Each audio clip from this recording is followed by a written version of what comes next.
ஜெயலலிதா கன்னத்தில் எப்படி வந்தன அந்த 4 ஓட்டைகள்? இந்த படத்தை நன்கு உற்றுவாருங்கள். வாய்க்குள் எதையோ திணித்திருப்பது போல தெரிகிறதல்லவா?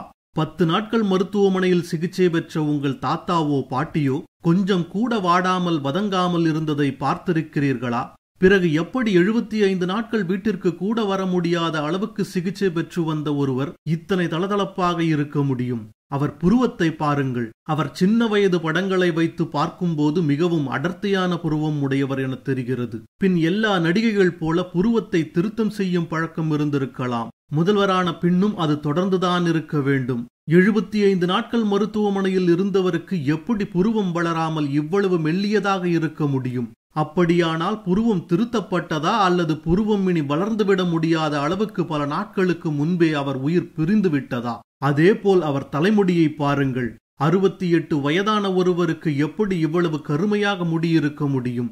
டை அடிக்கப்பட்டிருந்தாலும் 75 நாட்களில் அதில் மாற்றங்கள் வந்திருக்காதா? அப்படியானால் மீண்டும் டையடிக்கப்பட்டதா அல்லது வெண்மையடையும் முன்பே அதன் வளர்ச்சி தடுத்து நிறுத்தப்பட்டதா? ஒரே ஒரு தனி மனுஷி இனி அவரால் ஒன்றும் முடியாது என்ற நிலையில் அவரை முடக்கிவிட்டு ஆட்டம் போட்டது யார்? இத்தனை கேள்வி கேட்கும் எதிர்க்கட்சிகளும் சமூக ஆர்வலர்களும் இவ்விஷயத்தில் மட்டும் வாய்மூடியிருப்பது ஏன்? இந்த சதிகளின் பின்னணிதான் என்ன? வற்றாத முகம், இழக்காத பொலிவு, திருத்தப்பட்ட புருவம், டையடிக்கப்பட்ட நிலையில் இருக்கும் தலைமுடி. 75 நாட்கள் யாராலும் அணுக முடியாதவாறு மருத்துவமனையில் இருந்திருக்கும் நிலையில் எப்போதோ இறந்து போய்விட்ட உடலை எம்பால்மிங் மூலம் பாதுகாத்தால் மட்டுமே இவையெல்லாம் சாத்தியம். எம்பால்மிங் என்றால் உடலை அப்படியே பாதுகாப்பது. இரத்தத்தை முழுவதுமாக வெளியேற்றிவிட்டு இரத்த நாளங்களிலும் உள்ளுறுப்புகளிலும் ஃபார்மால்டிஹைடு செலுத்துவதன் மூலம் இதை செய்யலாம் என கூறப்படுகிறது. இதற்கு உடலில் ஆங்காங்கே ஓட்டைகள் போட வேண்டும். அப்படியானால் கன்னத்தில் இருக்கும் ஓட்டைகளும் அதற்காக போடப்பட்டவைதானா? எம்பால்மிங்கின் ஒரு அங்கமாக நகம் வெட்டுவது, முடித்திருத்துவது, முகத்திற்கு மேக்கப் எல்லாம் செய்யப்படுகிறது. எம்பால்மிங் பெரும் தலைவர்களுக்கு செய்யப்படுவது சகஜம்தான். இளவரசி டயானாவின் உடல் சில நாட்கள் வரை பாதுகாக்க எம்பால்மிங் செய்யப்பட்டது. ஆனால் இரவு 11:30 மணிக்கு இறந்து அடுத்த நாள் மாலை அடக்கம் செய்ய எம்பால்மிங் எதற்கு? ஜெயலலிதா உடல் எம்பால்மிங் செய்யப்பட்டதென்றால் அவர் எப்போது இறந்தார்? ஏன் எந்த மேலிடமும் இது குறித்து கேள்வி எழுப்பவில்லை?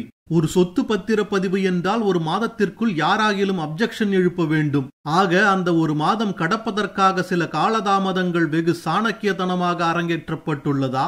மோடி ஜெயலலிதா இறப்பு குறித்து ட்வீட் செய்தது இரவு 10:09 மணிக்கு என சமூக வலைதளங்களில் அவர் ட்வீட் பரவி வருகிறது. ஆனால் அப்பல்லோ அறிக்கையோ அவர் 11:30 மணிக்கு இறந்ததாக தெரிவிக்கிறது.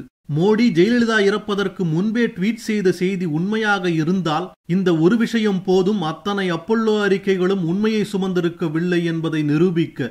அவர் ஆணவத்தால் கோபப்பட்டவர்கள் கூட அவர் மறைவின் மர்மத்தை உணர்ந்து அனுதாபப்படுகிறார்கள். ஒரு முதல்வருக்கே இந்த கதி என்றால் நமக்கு என்ற கேள்வி ஒவ்வொருவரின் உள்ளத்திலும் உள்ளது. இது ஜனநாயக நாடு என்றால் உண்மையை வெளிக்கொணர வேண்டும். சிபிசிஐடி விசாரணை மேற்கொள்ள வேண்டும். சொத்துக்கள் என்ன ஆயின, யார் யார் பேரில் மாற்றப்பட்டன என்ற அறிக்கைகளை பொதுவில் சமர்ப்பிக்க வேண்டும். விசாரணைகள் நசுக்கப்படாமல் பாதுகாக்க வேண்டும். ஆனால் இதையெல்லாம் யார் செய்வார்கள்? யாருக்கு அந்த துணிச்சல் இருக்கிறது? ஜெயலலிதாவின் கன்னத்தில் 4 ஓட்டைகள் தான். ஆனால் சட்டத்தில் இருக்கும் 100,000 ஓட்டைகளை யார் அடைப்பது? நமக்குள் எழுந்திருக்கும் கேள்விகள் அனைத்திற்கும் விடை என்று கிடைக்கும் என்று நமக்கே தெரியவில்லை. நன்றி, வணக்கம்.